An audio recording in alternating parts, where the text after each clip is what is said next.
নোয়াখালীর সোনাইমুড়ি উপজেলার মির্জানগর গ্রামে অগ্নিকাণ্ডে দুটি বসতঘর পুড়ে ছাই হয়ে গেছে। সোমবার দিবাগত রাত ২টার দিকে মির্জানগর গ্রামের আবুল হাশেমের বাড়িতে এই ঘটনা ঘটে। পরিবারের সদস্যরা আগুনের ফুলকি দেখে দ্রুত বাইরে বেরিয়ে আসেন। খবর পেয়ে ফায়ার সার্ভিস ঘটনাস্থলে পৌঁছে আগুন নিয়ন্ত্রণে আনে। ভুক্তভোগীদের দাবি, এতে প্রায় ৩০ লক্ষ টাকার ক্ষয়ক্ষতি হয়েছে।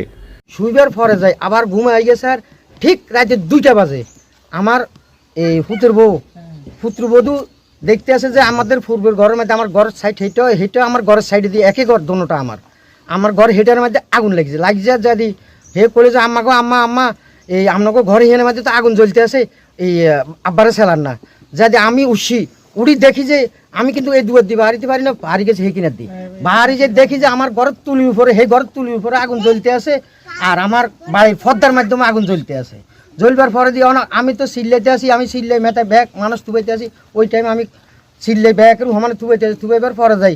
এর পরে যাই আমি চিন্তা করলে কিরে আমার তো এইটা হইবার কোনো কথা না, আমি তো কারো আমার কোনো শত্রু নাই, কিচ্ছু না পূর্ব হইতে এটা তো আমার একটা রাজদিক বিদ্যুতের মধ্যে যাই না, আমারে ফালাই দিই আমার এই ক্ষতিপূরণটা করতে আসে। আমি তো রাজদিক করার পর আমার এই ক্ষতিপূরণটা ফালাইতে আসে, আমার এই বাড়ি ঘর দুয়ার সম্পূর্ণভাবে জ্বালাই দিতে আসে।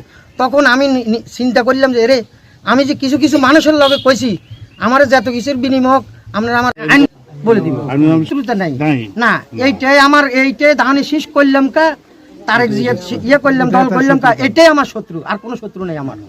এটাই করি ব্যাগে তদন্ত করি, আমার সরকার তদন্ত বিচার করি সুষ্ঠুভাবে দেখি আমার এই বিচারটা দেখি সবাই করি দেয়।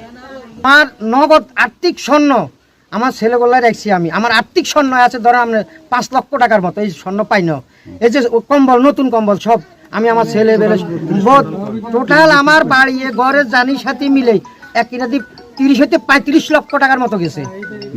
এখন বর্তমান যেটা ঘটছে এই ঘটনাটা আসলে তার রাজনৈতিক প্রতিপক্ষদের কাজ বলে আমরা আশঙ্কা করছি, কারণ এর সাথে কোনো টাকা পয়সা ধন সম্পদ বা ব্যক্তিগত কোনো রকমের কোনো নেই, ঝামেলা নেই। যে বর্তমান আমাদের সংসদ সদস্য জনাব জয়নুল আবদিন ফারুক সাহেবের সুদৃষ্টি আকর্ষণ করছি, সুনির্দিষ্ট প্রমাণ করে আমাদের এই হাসিম ভাইয়ের যে ক্ষতিপূরণ হয়েছে সেটার জন্য সুনির্দিষ্ট প্রমাণ এবং ক্ষতিপূরণের দাবি করছি।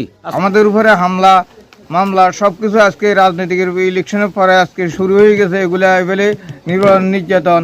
আমরা এটার প্রতিদান চাই স্বয়ং তারেক জিয়ার কাছে।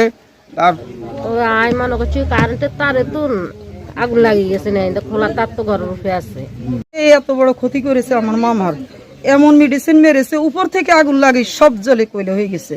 আলমারি ঘরের ভিতরে যা ছিল যাব দিয়ে কোনো কিছুই লইতে পারে না, বাথরুমের টাঙ্কি থেকে সব কিছু চাইলে 2 বস্তা চাইলে আনি রাখছে, পরশুদিন ওইগুলোও জ্বলে গেছে।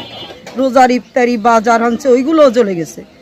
ক্ষতিগ্রস্ত আবুল হাশেম প্রতিপক্ষের লোকজনের বিরুদ্ধে আগুন দেওয়ার অভিযোগ তুললেও পুলিশ জানিয়েছে তাৎক্ষণিকভাবে ঘটনাস্থল পরিদর্শন করা হয়েছে। এখন পর্যন্ত থানায় এই ধরনের কোনো লিখিত অভিযোগ পাওয়া যায়নি। বিষয়টি খতিয়ে দেখা হচ্ছে বলে তিনি জানান। আমি তারেক ভাই কাছে